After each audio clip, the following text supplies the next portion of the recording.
Good afternoon, everyone. Thank you for joining the session 3A. The session is about resource recovery from brine.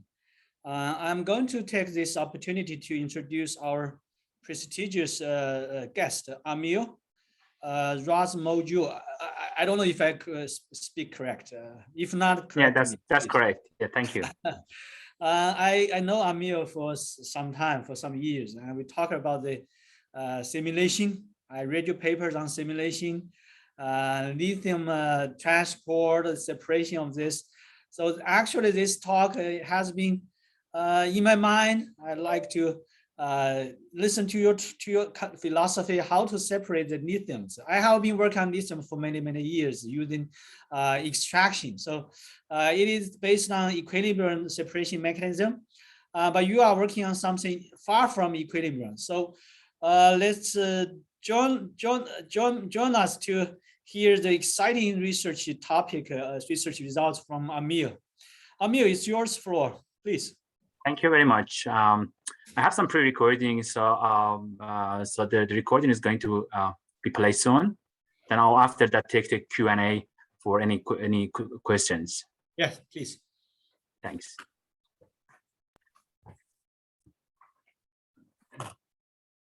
Hello, everyone, and thank you, Chair, for the introduction. It's a great pleasure for me to be here.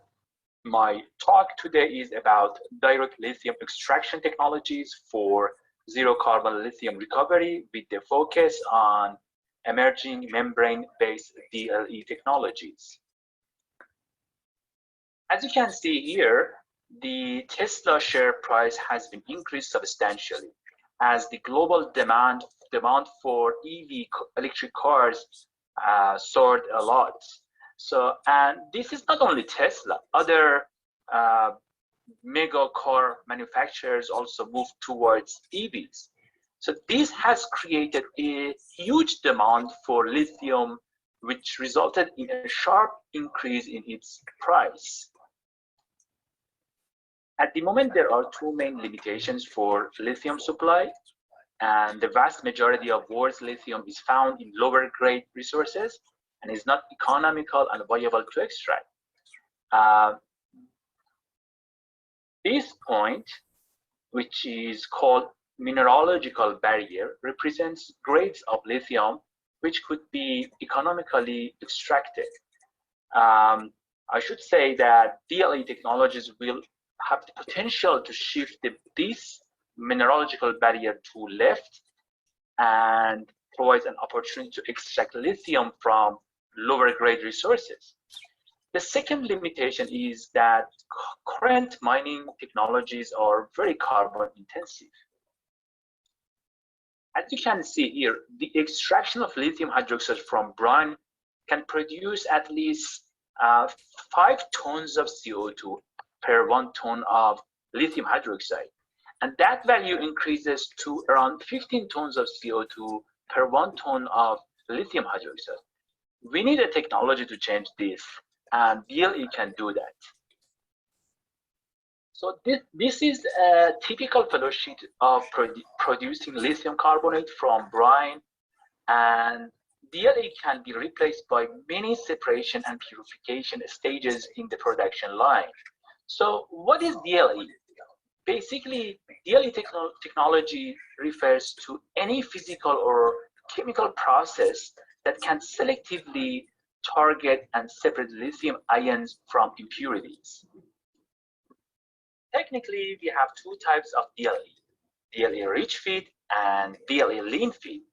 In the DLE rich feed, impurities are removed from the feed, whereas in the DLE lean feed, this is the lithium ions that are removed from the feed. DLE technologies that are based on adsorption, ion exchange, or solvent extraction are advancing towards above TRL5, while membrane technology has not been commercially implemented. And it is not because membranes are not competent. It is just because the membranes are not mature enough. A few decades ago, I would say membranes were not the mainstream. for desalination. While these days reverse osmosis and nanofiltration are being used for desalination everywhere. There are a few bottlenecks for developing of lithium selective membranes.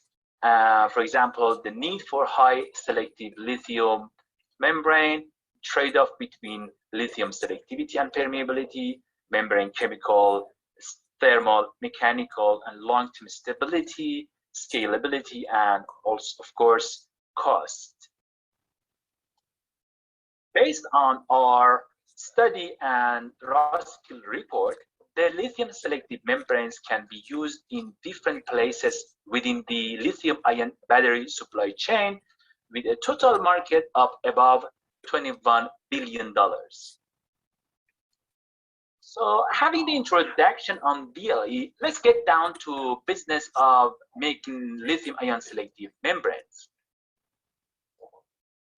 To make a membrane ion selective, these parameters need to be adjusted and tuned carefully. From now on, I'm going to talk about how these parameters needs to be tuned to achieve ion selectivity.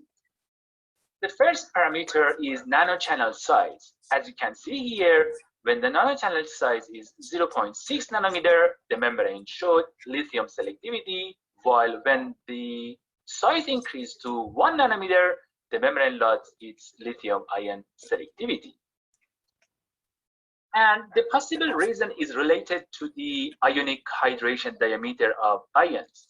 When the size is larger than ionic hydration diameter of lithium, which is 0.76 nanometer, ion can go through the nanochannel fully hydrated, and there is no selectivity.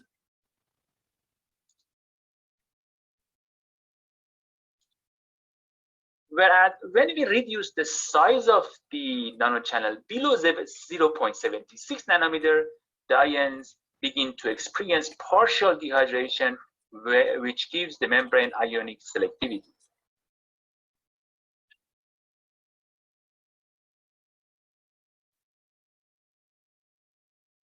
It is reported that lithium ions in nano-confined areas showing the highest lithium ion mobility, as they have the most compact hydration shell. This will provide an opportunity for lithium ions to move faster inside the nanochannel. This is the first generation of lithium ion selective vermiculite membrane that we started to work on in 2017, and we published its results in 2019 in Water Research. What we discovered was that when we reduced the nanochannel size from above 1 nanometer to 0.4 nanometer, the ion transported in a zigzag fashion using the top and bottom wall surfaces.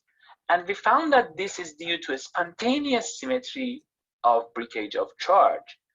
We also found that water molecules begin to form an ice-like structure as the size reduces. We think that the zigzag transport mode and ice-like structure of water are the main mechanisms for lithium ion selectivity in this particular case. So we did similar study, but with different building blocks. Here we use MaxSyn. The MaxSyn membrane showed good lithium to magnesium selectivity. On the contrary to what we were expecting, the ions did not use the wall surface to transport. Instead, they used the water molecules to jump and hoop out of the membrane. We did some investigation to understand why, and we found that apart from the nanochannel size and ion hydration shells, the material chemistry and different energy barriers inside the nanochannel play a more crucial role. The second parameter is nanochannel length, which contributes to ion selectivity. When we set the nanochannel size to 0.4 nanometer, the ion reached their lithium ion reached their maximum velocity in 2 nanometer from the nanochannel entrance. Whereas when we set the size to 0.8 nanometer, the lithium ion reached their maximum velocity 3 nanometers from the entrance. This means that there is an interplay effect between the nanochannel size and the length, which needs to be carefully optimized. The third factor is morphology. Nature and evolution have created the most sophisticated ion filters with extremely high selectivity and ionic permeability. There are basically two important lessons from nature. Number one, ions experience multiple dehydration-hydration processes as they move into the filter. Number two, there is an asymmetrical element inside their design. The asymmetry is either in morphology, chemistry, or wettability. Shifting from symmetrical to asymmetrical morphology provides us an opportunity to move towards anhydrous transportation of lithium, mimicking biological ion channels. We did some theoretical study to see if creating the asymmetrical morphology gives us lithium ion selectivity. Guess what we found? We observed an incredible lithium ion selectivity. A non-lithium selective nanochannel turned into lithium exclusive by the design. Based on the theoretical finding, we spent almost 2 years to make the first experimental prototype membrane with asymmetrical morphology in atom scale. As you can see here, the membrane showed a very promising lithium selectivity. Unfortunately, I cannot talk in details as we just submitted our revision. I hope it will be online soon. The fourth factor is surface chemistry and functional groups. Functional groups can alter the lithium ion selectivity through altering interlayer spacing, creating affinity differences, interfering with the surface charge governed transportation of the ions, adjusting the electric double layer thickness, and for some materials, such as graphene oxide, the functional group could result in a dynamic de-spacing. As you can see here, the size of the nanochannel changes to 9.3 angstrom when we expose the membrane to sodium, whereas it reduced to 8.5 angstrom as it exposed to calcium. Also, the orbital atoms of the functional groups can alter the actual spaces that ion can transport. Technically, the empty space between the stacked GO nanosheets decreases due to a higher coverage of oxygen functional groups. Creating affinity differences is another way of making ion selective membranes. As you can see here, lithium ions showed the lowest affinity to the sulfonate groups, meaning that it can hold other ions more than lithium, giving the membrane ionic selectivity. Here, a polystyrene sulfonate molecule with abundant sulfonate groups were added to the MOF thin film membrane, which, as you can see here, results in a high lithium ion selectivity. Functional density should be carefully adjusted, as having a high number of functional groups increases the activation energy required for lithium ions to move from one side to the next one. But comparison, a low number of functional groups does not meet the requirements of surface charge governed transportation of ions. As you can see here, we found that our membrane is only ion conductive if the hydroxyl functional group density is set to between 10 and 50%. It also seems that the variation of functional group density and type is not also effective when it comes to the lithium ions extraction from a solution containing monovalent cations such as potassium or sodium, and it is more effective when it comes to the separation of lithium from multivalent cations. The degree of functional group density can change the electrical double layer thickness as well. A low surface charge compresses the electric double layer, therefore there is no cation to anion selectivity. On the other hand, a high surface charge expands the EDL electric double layer and results in a high cation to anion selectivity.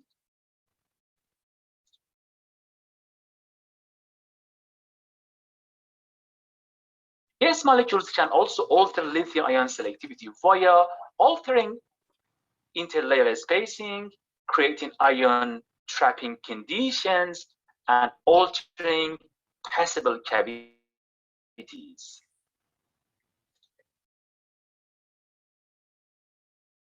As you can see here, the addition of gas molecule into nanochannels can increase the DA spacing, which could affect the ionic selectivity. Specific functional groups on the gas molecule can have different affinity towards ions. These can create trapping conditions for target ions to create ion selectivity. Gas molecule can also alter the accessible space, which is known as passable cavities. Moving from a linear transport to a zigzag mode can improve ion selectivity. It can also introduce energy barriers against the transportation of the target ions. Using the principles that I just discussed, we use tannic acid as a gas molecules to make graphene oxide membranes lithium-ion selective. This is the side view of tannic acid graphene oxide membranes filled with water molecules. The geo nanochannels are decorated with tannic acid, which creates limited passable cavities and energy barriers for lithium ions to transport.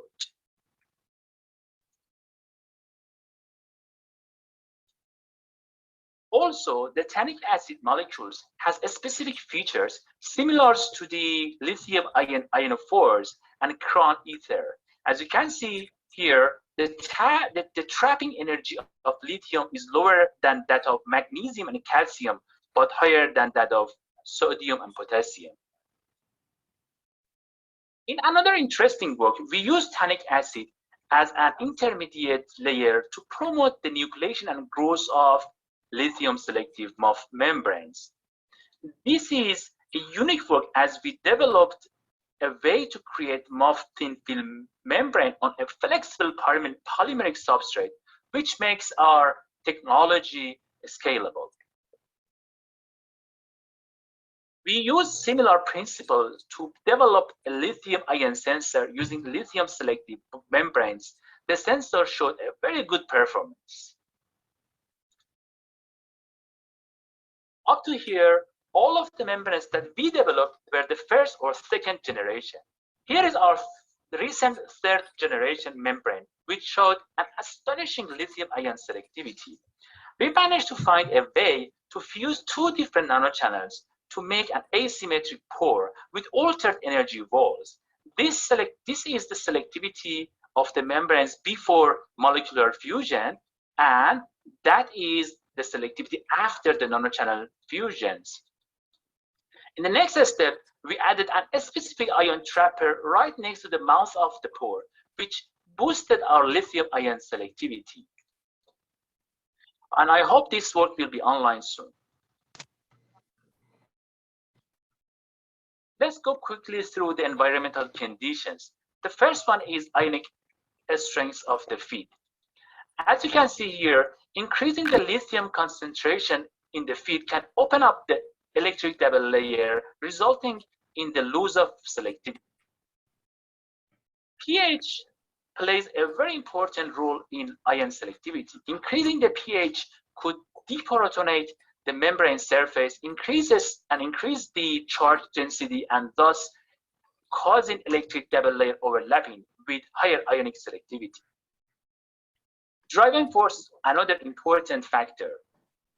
Generally speaking, pressure difference is good for water separation, while potential difference is more efficient for ion separation. Increasing the pressure load can cause microstructural changes and reduction in interlayer spacing, leading to a higher lithium ion selectivity. Increasing the pressure difference across the membrane can make a non-conductive membrane conductive.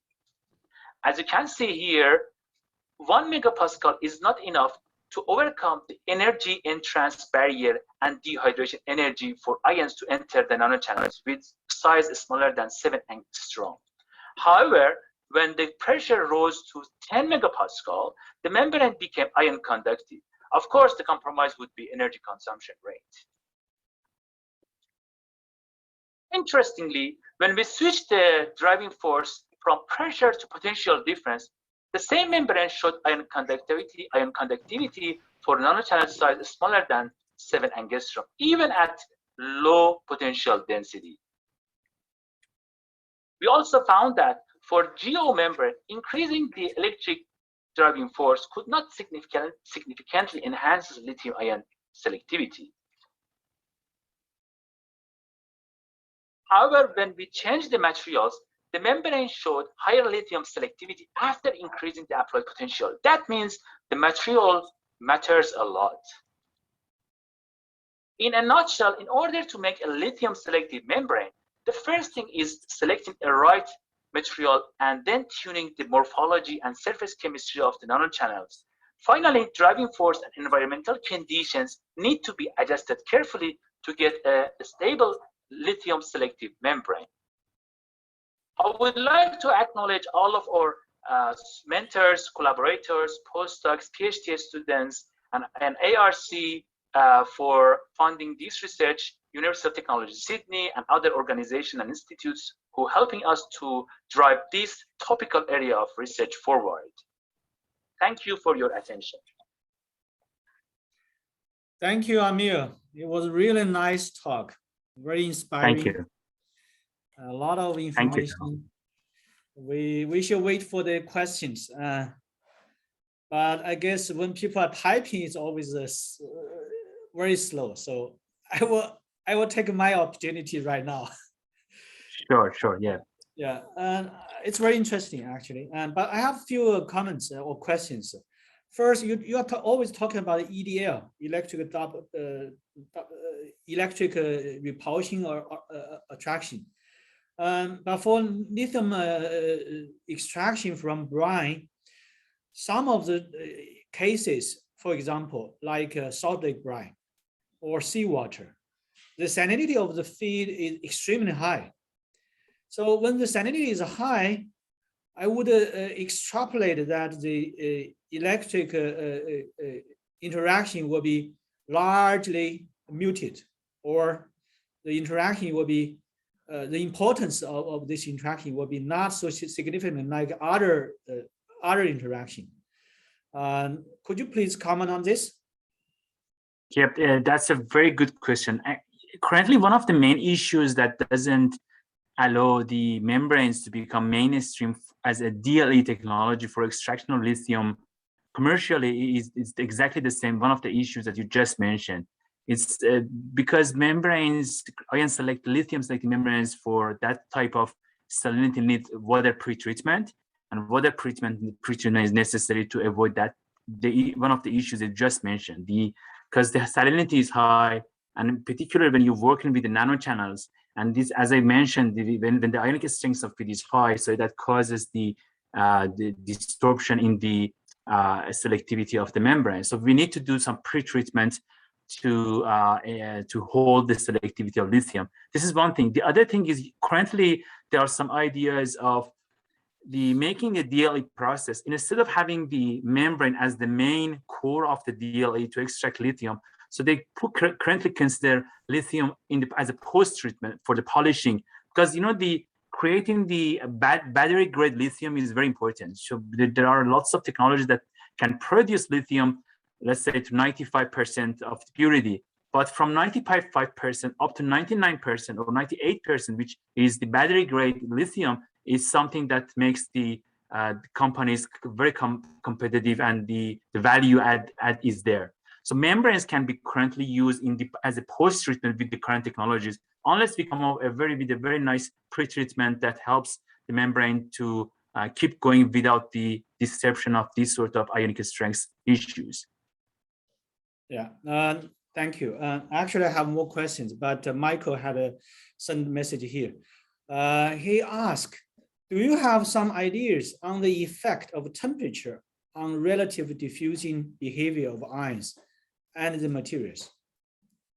Yeah, that's a very interesting question, I guess, Michael. The thing is, temperature, as you know, changes the that depends, of course, on the material changes the ionic mobility inside the nanochannel. So, well, the thing is, when you increase the temperature, that two things happen. First of all, the ionic mobility changes because some of the ions is they can move faster.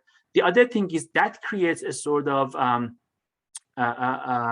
changing the ice-like structure of water at nano-confined structure. As I mentioned, when you reduce the nanochannel size, the water molecules forms like a ice, and we use that sort of ice to increase our ice-like structure of the water molecules to increase the selectivity.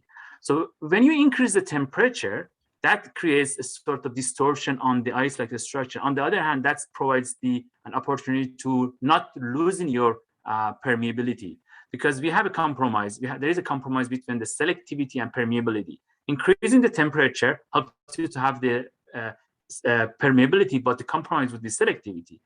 So this is something. The other thing is one of the main issues in the with the membrane that we are working on is the using of the membrane for geothermal brine. So geothermal brine, there are lots of resources with geothermal brine in the upper valley in the Germany that I know there is a company on that one, or in the US, west of US, there are lots of geothermal brine. The temperature is about 100 degrees C. So one of the issues that membrane has is that issue. So we need to currently the lithium selective membranes are mainly on the polymeric membranes or not very temperature resistance membranes. So probably ceramic membrane could be used at some point to show some sort of temperature resistance for lithium separation, particularly for geothermal brines. I hope Michael is happy. And while we are waiting for the next question, I think we can have one or two questions.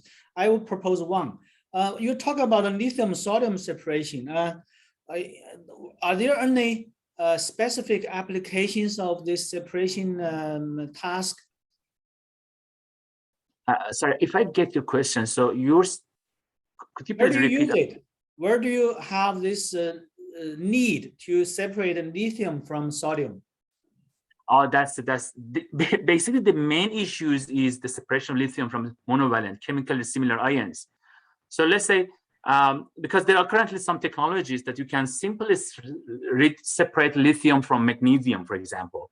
So it's well established and it's not very expensive. But when it comes to separation of lithium from sodium, it's tricky. Just another example from geothermal brine. So in geothermal brine, for example, the concentration of lithium is somewhere around 200 to 500 ppm, whereas the concentration of the sodium is somewhere around 35,000 ppm. So it's we have a huge amount of sodium. So this is a tricky part. So separation of lithium from sodium for that particular feeds is very critical, number one. Number two is, as I mentioned, producing battery grade lithium is also very important.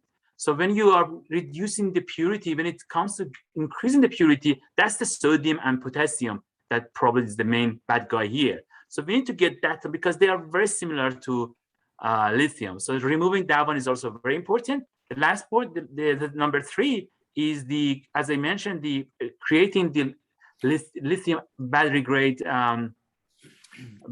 is carbon intensive. The part of the CO2 that produced during the production comes from the increasing the purity, and mostly from sodium and potassium. Okay, thank you, Amir. It was a very nice answer. Understood, fully understood. So thank you. Because of time limit, we have to move on to the next speaker. So Amir, thank you. I will announce that the next speaker is Dan Ren from Tsinghua University, about her talk, Stitch and copolymerization of thin film nanocomposite membrane with UiO66 NH2 for effective separation of lithium and magnesium ions. Please. Okay, thank you for your introduction. Can you see the PowerPoint? Yes, we can. Is it normal? No, it's not normal because we see your text. Okay, okay. Oh. So it's always showing this. But if you Okay. don't mind, it's okay. We are reading your your Oh text. yeah, okay. Oh, that's perfect. Now, Yeah, thank you. Okay. Good afternoon, everyone. This is Ren Dan from Tsinghua University, and my advisor is Xiaoling Wang. My report is stitch and copolymerization of thin film nano composite membranes with UL66 amino for effective separation of lithium and magnesium ions. The report has 4 parts. The next is the first is the background. When it comes into lithium ion separation, it is related to new energy under the requirements of carbon neutrality. New energy vehicles are the focus of energy saving and emission reduction. So from the development of new energy vehicles in China, we can know the full periods, the promotion, the increase, the political support, and now it's the marketization. We can see the market penetration rate of new energy vehicles in China increases rapidly. At present, the penetration rate has reached 20%, and it is expected to be 25% in the few years.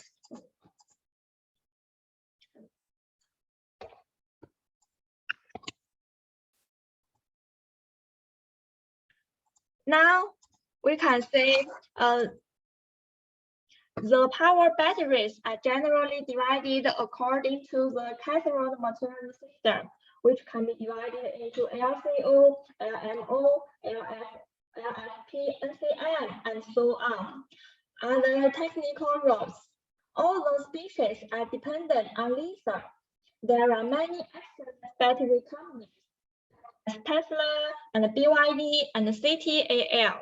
Last year, BYD developed the blade battery for the vehicle named Han with a range of 600 kilometers, which has a 50% increase in the volume energy density compared to the traditional lithium-ion sources.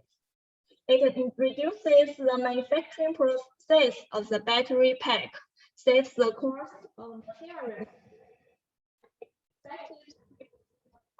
cost by 30%. The lithium resources have 2 forms, ore and brine. Chinese Salt Lake resources account for about 85% of the country's total resources. Mineral resources account to about 15%. The distribution of lithium resources in China is relatively concentrated. In China, sulfate-type salt lakes are mainly brine deposits, which with shallow barrier, high-grade, simple hydrological conditions, and easy mining. However, the magnesium content is magnesium and lithium ratio is as high as 40 to 1200. The technique of extracting lithium salt from concentrated salt like brine mainly include the calcination leaching, memory separation, solvent extraction, and ion exchange absorption. In recent years, memory separation technology has become a promising new technology for lithium separation because its advantages of high efficiency, low energy consumption, simple operation, and no sedentary pollution. Using the memory technology in extracting lithium from salt lake brine can reduce the magnesium-lithium ratio. According to the differences in the valence and ionic radius of magnesium and lithium ions, the ion selective separation device could let the magnesium and lithium ions migrate under the effective of electric field force.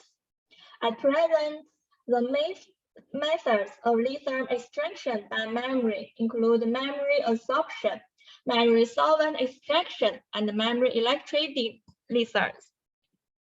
The next part is experiment method. Nanofiltration memories show broad prospects in the efficient separation of magnesium because of the magnesium pore is about 0.856 nanometers and lithium about 0.764 nanometers due to their high selective separation. UL66, a kind of morph with specific micropores, about 0.8 nanometers, achieve efficient ion separation. However, the anomalously morph particles and the instability of memory limit its application in TFN memories. So firstly, as shown in figure, we modify UL66 to UL66 amino. And the pore size was characterized by neutral absorption, desorption, and the specific surface area was up to 800 square meter and per gram. The pore size distribution curve of UL66 amino shows a single pore structure at 0.8 nanometers. We choose PAN as the support layer and prepared TFN memories. The separation mechanism is size saving, charge effect, and donut effect.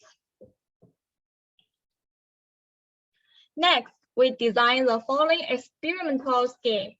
Here we prepare TFN memories with an AM grafted PAN support layer to co-interfacial polymerization with UL66 amino, MPD, and TMC, because TMC can react with all the aminos.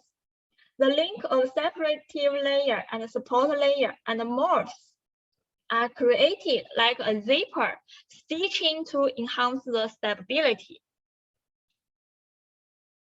Now the AM is the grafted monomer, and the BPO is the innovator, and the TAIC is the cross-linking agent. Next, we control different experimental conditions, such as grafting time, the monomer concentration, to find the most suitable experimental condition. And the third part is results and discussion. So from the SEM results, we can see the wave-like undulation of PAN provide major adhesion area for the grafting reaction and interfacial polymerization. After graft, the PAN surfaces are covered by the flake-like and leaf-like polymer of AM. The micropores are invisible, which illustrated AM was successfully embedded in the pore of PAN. And after the half hour's graft, the PAN memories shows tidy and homogeneous particles on the surface. After co-polymerization of morphs, MPD, and TMC, the surface becomes rough because of the formation of the polyamines. We can see the uniformly distributed morphs on the surface, which illustrated no agglomeration of morph particles. And from the ASM, we can see the glass-like copolymer was formed on the, and the most operation reaction time is about half an hour. The UL66 anomaly was found in the separation layer of polyamide.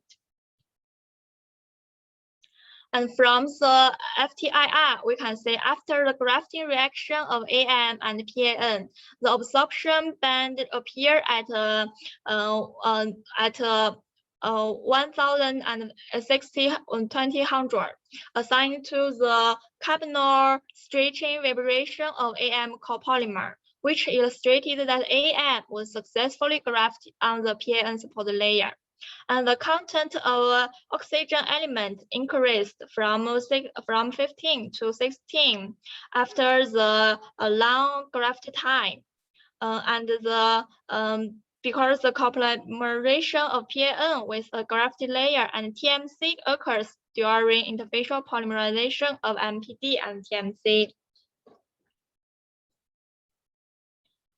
Then we tested the flux and rejection in the conditions of different concentration of morphs. The polymerization among the separation layer, supporting layer, and morphs enhanced the stability of the TFN membranes. The glass lacquer AM layer, after graphed with good separation performance, expanded the specific force area and hydrophilicity. And from the flux from the concentration of UL66 and flux scheme, we can say that the pure water flux was 32.8 LMH per bar, and the rejection rates of magnesium sulfate and lithium sulfate was about 97.6% and 18.5% respectively. After the calculation, the selectivity of magnesium and lithium is about 34.5, and the improvement of selectivity is helpful for the salt-like lithium industrial to reduce costs and improve efficiency. And next is conclusion and prospect. The conclusion is that the grafted PAN substrate improved hydrophilicity and surface roughness, which was beneficial to the cross-linking of the separated layers. The improvement flux and rejection were achieved by interfacial polymerization. UL66 nominal was added to react with the separation layer, and the selectivity was improved about 34.5, which is helpful for the salt-like lithium and to reduce cost and improve efficiency. And about the prospect, we want to study of the selective separation of magnesium and lithium by simulating real brine concentration, such as to improve the magnesium concentration about as the actual lake. Next is comprehensive characterizations such as the theta and other methods. And next, we want to long-term stability and feasibility tests. That's all. Thank you. This is the references. That's all. Thank you. Thank you, Zhendan. Very nice presentation. Very interesting results. Now we go to a Q&A session.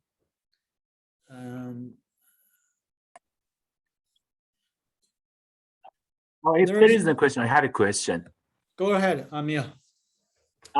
Thank you for the presentation. It's very interesting that you used UIO66 as a filler to make some lithium selective membranes. I'm just curious how much was the lithium to sodium or potassium selectivity? I know your lithium to magnesium is around 36, if I'm not mistaken. So how much is lithium to sodium? How much about the selectivity between sodium and the lithium? Oh, okay. From this figure, we can say the rejection of the lithium and the magnesium. We calculated the select. Hold on. The question was, what is the selectivity between lithium and sodium? Have you tested this in your experiment? Oh no, as far as so, we didn't calculate this selectivity, but because it is on the working, so we will go on this work and deep find more information about it. Thank you for questions. Thank you, Tao. I have no question. Okay, there is a question from the audience. I think this is the second and the last question. Can you tell the stability of morph adding on the substrate? So what is the stability of your morph in your when you add it to the layer, to the coating layer?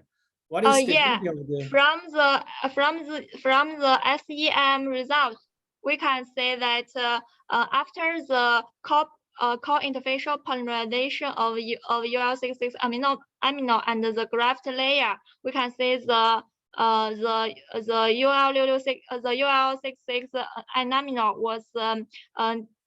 was uniformly dismissed in the surface. It is homogeneous. Yeah. Okay, thank you, Rendan. Because of time limit, we are going to move to next speaker. Okay, Amir, would you take over? Yeah, thank you, Tao. Thank you. Thank you. Thank you very much. All right, so the next speaker is Sango Bai. I hope I pronounced the name correctly. And the presentation is about selective separation of nutrient anions by capacitative deionization under potential drop operation mode. So please go ahead. Can I screen your share? Can share your screen? Oh, you are on mute. Yeah, I think Mr. Bai, can you show up your face because we only see your eyes. Or you have to. Okay, now it's good. Okay, yeah, it's much better. Yeah, go up a little bit. Can you see this one? Yes, it's good, but you need to probably bring the camera a little bit down, then we can see your whole face. Oh yeah, much better.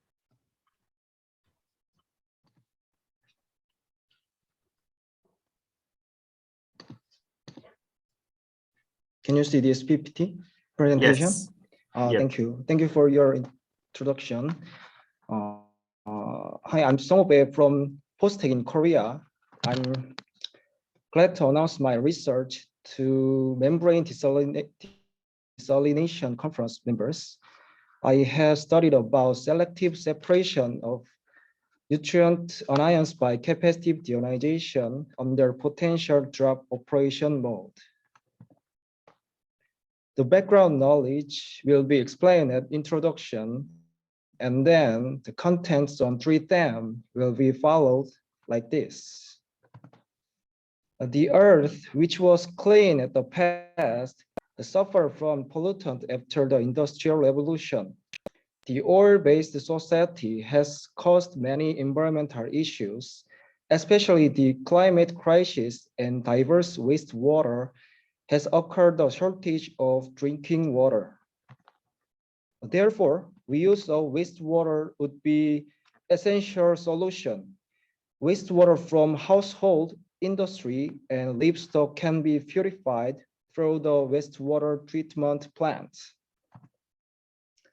Among the number of wastewater treatment technology, electrochemical treatment has various advantages in terms of compatibility, versatility, and selectivity.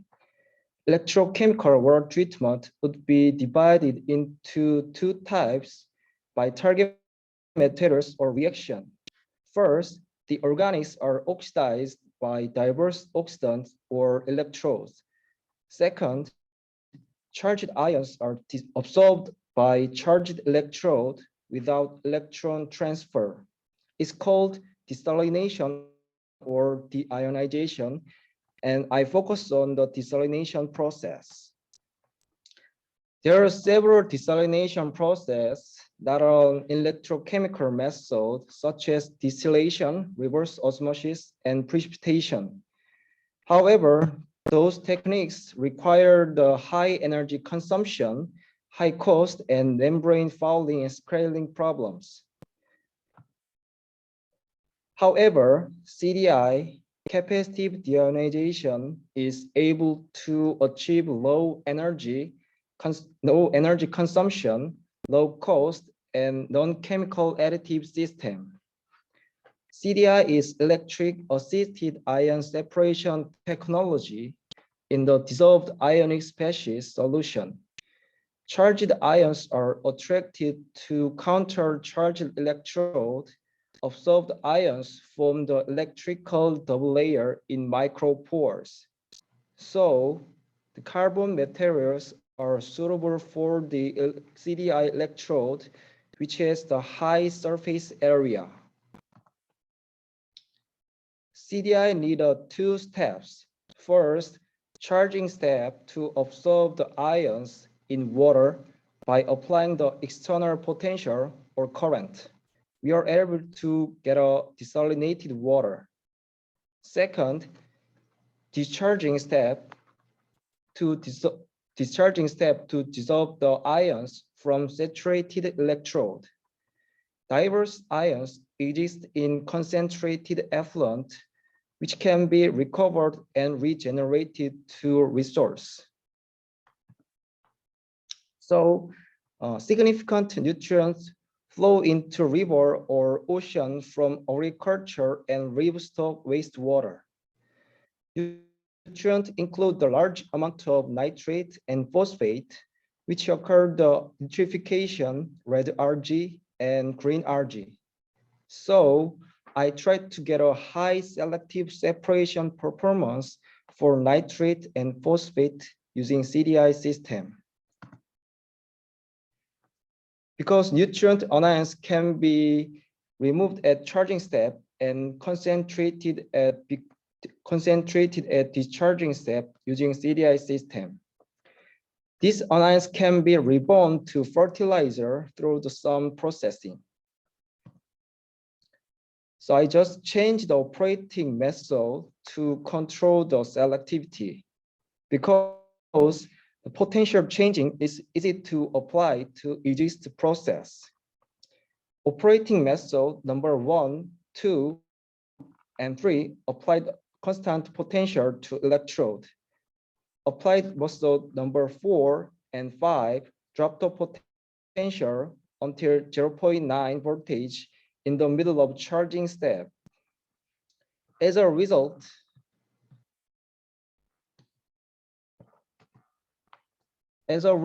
I observed the highest desorption ratio of nitrate and phosphate at operating method number 5. Through the ion chromatography, I analyzed to observe the ions motion. To get high desorption ratio at step 3, ions have to show the low desorption peak at step 2, and so did nitrate and phosphate in case of operating method number 5. From now, I will explain the reason about the results. There are several factors to affect ion selectivity. However, we are going to consider only 3 factors: surface and electrostatic affinity, ion sieving, and hydration ratio. Those are related in physical and electrical characteristics of ions. The physical affinity is most important factor to decide the selectivity. Ions got an intrinsic size and hydration size by water molecules. So we should consider the hydrated size of ions to compare the correlation with electrode and ions. The activated carbon, what I used to show the great correlation with pore volume and suitable pore size of ions in condition of independent solution. However, it was not explained the selectivity by potential drop mode. So electrical factors should be considered which has a relation with ions and potential. First, ions got a different valence. Previous paper report the higher valence are more effectively absorbed in the electrical double layer. However, water molecules make a weakening the electric power of ion. Nitrate with low hydration ratio got a high electric affinity to electrode. Those reasons induce the low desorption peak at step 2 and rest of ion discharge at step 3. In other words, phosphate and nitrate discharge at step 3 rather than step 2 due to the influence of valence and hydration ratio, respectively.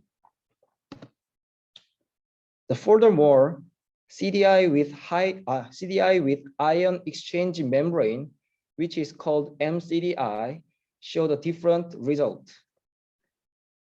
Although membrane with CDI enhance the ion absorption performance and charging efficiency, we guess that membrane inactivated the intrinsic features of ions for electrode, especially the affinity of membrane for particular ion interferes with selectivity.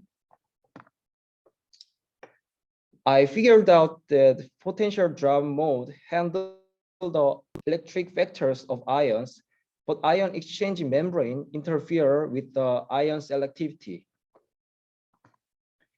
So far, this was my research presentation. Thank you for your listening. Thank you very much, Sango. Very interesting presentation. So we are open for any questions from the audience. All right, so I guess I just have one quick question to save time. Have you tried to see how much is the long-term stability of the electrodes that you design, that you work? Oh, sorry, can you tell me again? Have you tested the long-term stability of your membrane? No, I didn't about the long-term experiment.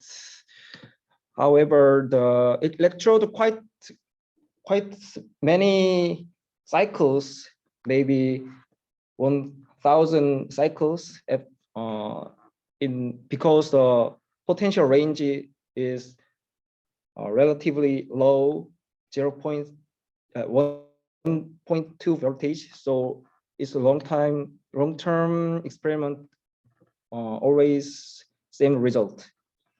And that's good. And last question I have is, how many units did your cell have?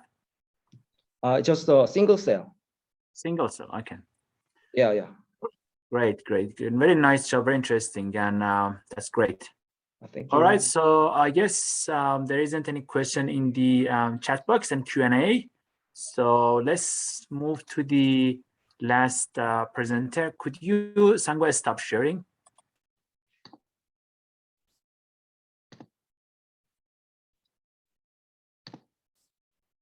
Great.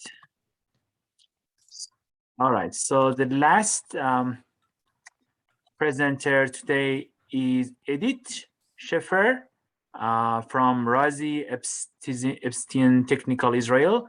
So the presentation is about elucidating molecular mechanisms for selective separation in polyamide membranes using transition state theory. And I think this is going to be a very interesting talk, how the transition state theory is going to be used for separation in polyamide membranes. Go ahead, Edith. Hi, thank you. So just one correction, I'm from the Technion Israel. Sorry about that. No, it's fine. Razi is my advisor. Can you see my screen well? Yes. Great.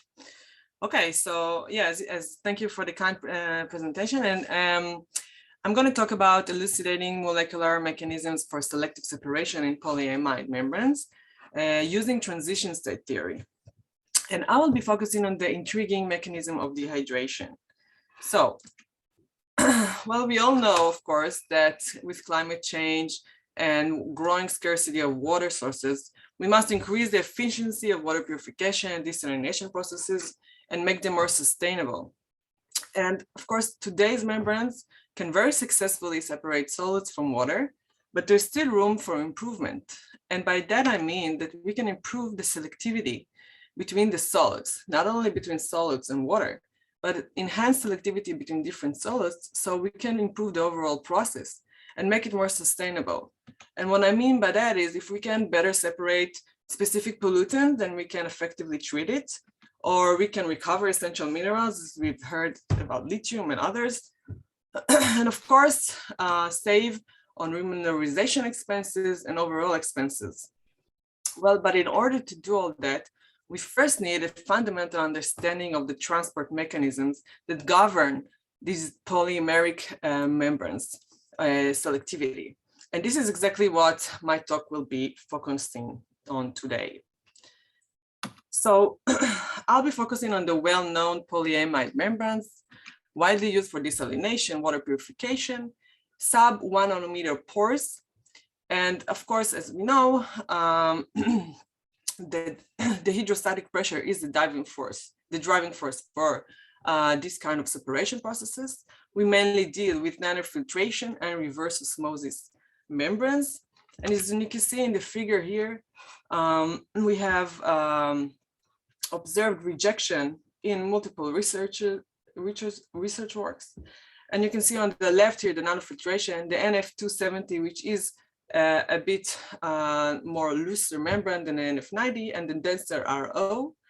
And what we see here is a rejection of divalent in green and monovalent in red. And you can see that we have, as of course, at the NF270, the largest selectivity between these two kind of ions, the farthest clusters of green and red here. So these, despite their density, these membranes still display selectivity. And of course, the divalent ions are more hindered than the monovalent ions. And the question is, what explains this selectivity? Well, it's probably the size and charge exclusion mechanism that play a major role here, these two well-known mechanisms. And the question is, what happens when we have selectivity trends that are harder to explain?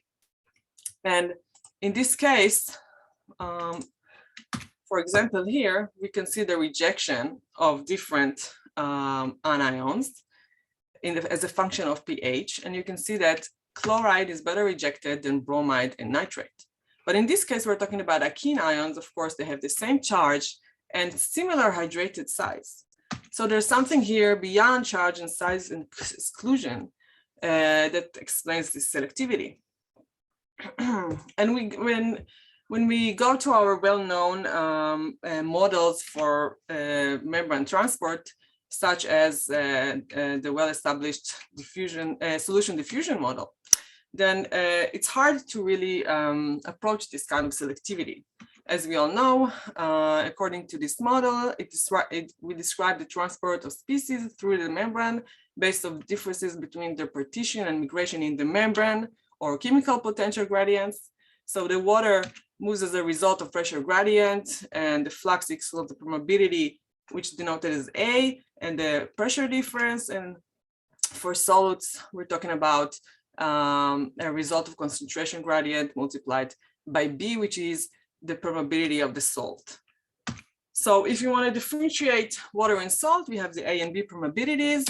And if we want to understand selectivity between different solids, then we are limited to the value of B, right?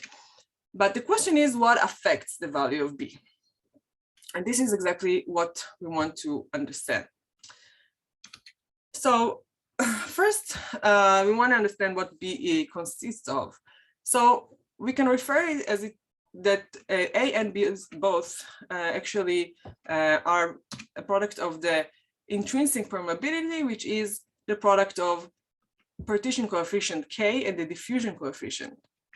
And the diffusion can be simplified to molecular jumps in order to detach its surroundings. The molecule has to jump and has to detach its surrounding molecules and jump to another coordinate. It must have a sufficient amount of energy to do so.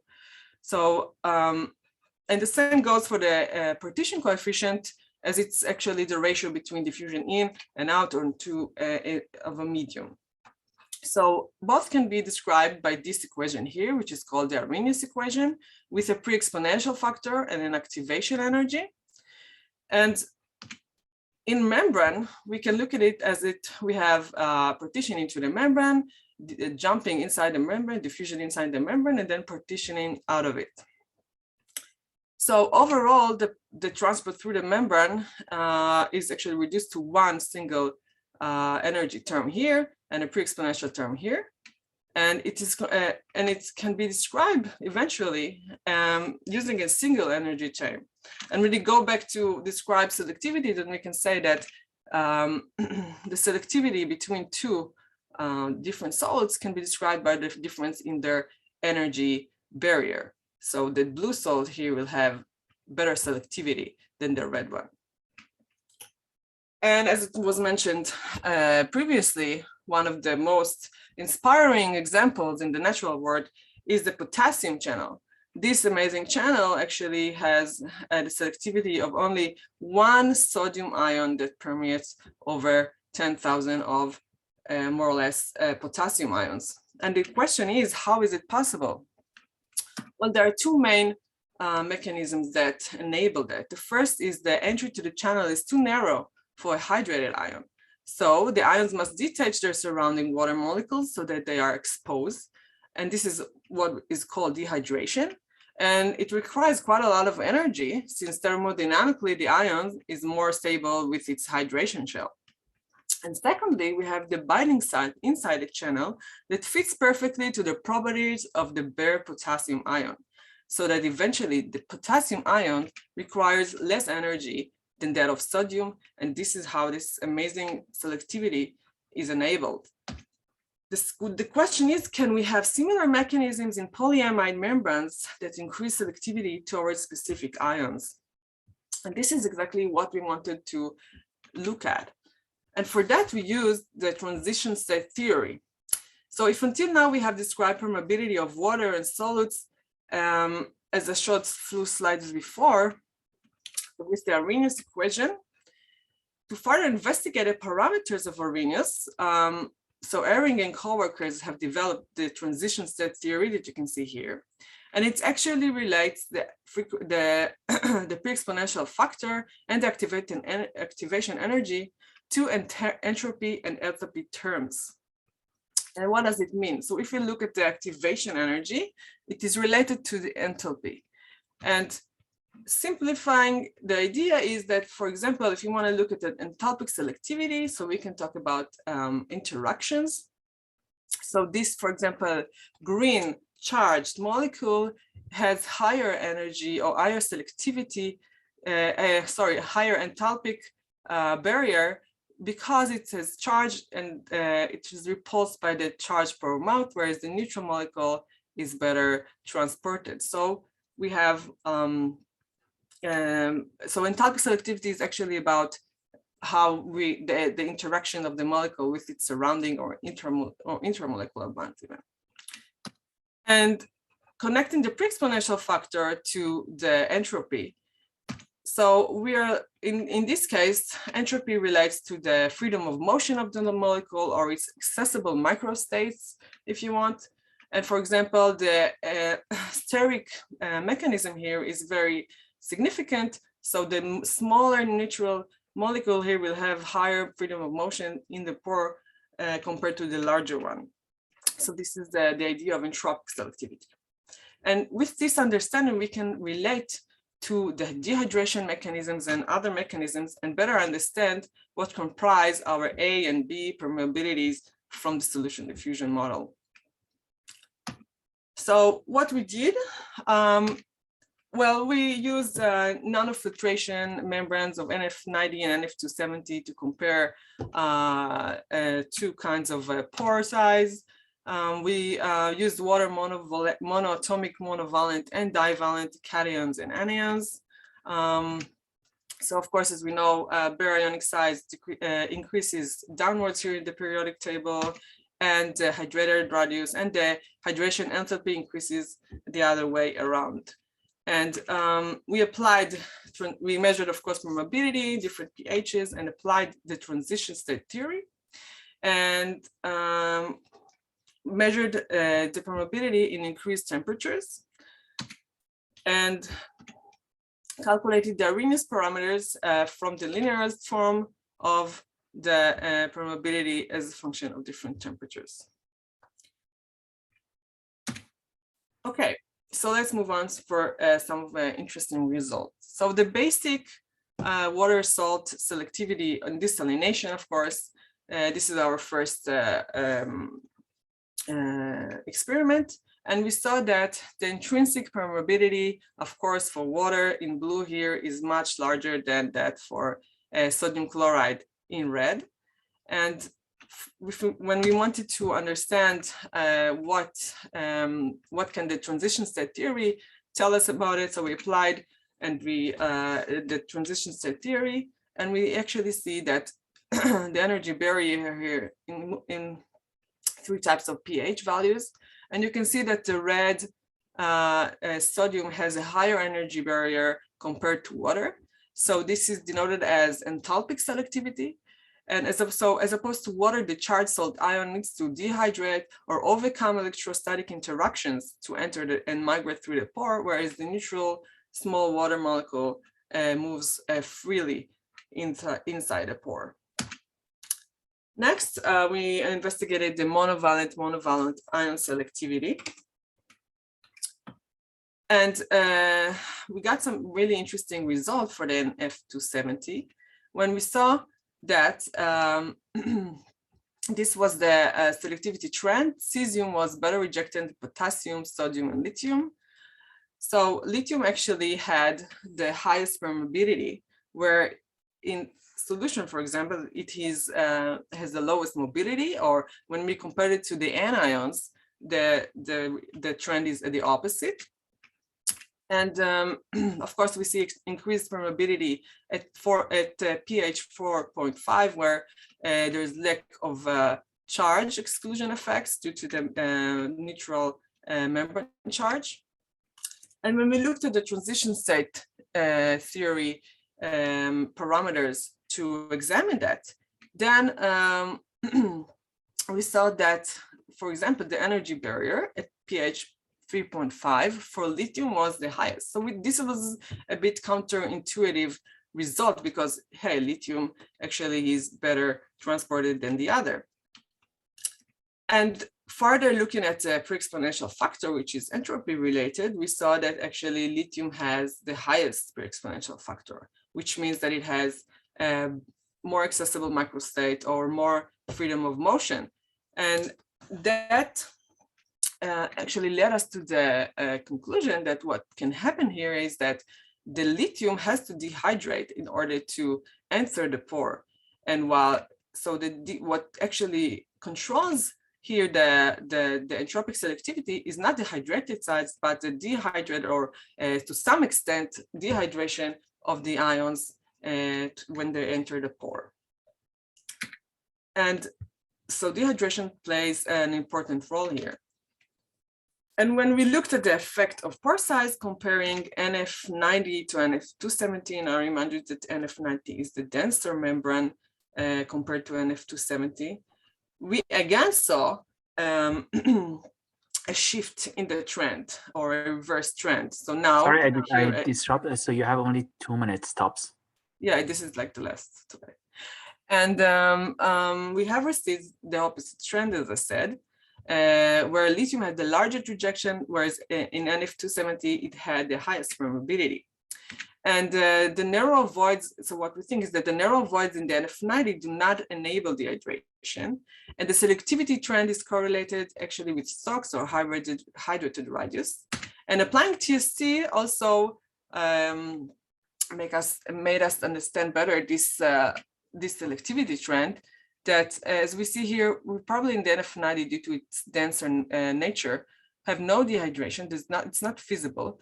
Where when ions do go dehydration,